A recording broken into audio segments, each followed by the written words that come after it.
sa Manila, ako ay nananabik. Mabaliw-baliw ako sa kanyang mga halik. Okay lang di maiwasan na mamiss paminsan-minsan, pero pag kami nakita aking panggigigilan, di ko siya titigilan when she comes.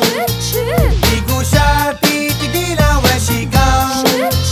Di ko siya titigilan, di ko siya titigilan, di ko siya titigilan when she comes.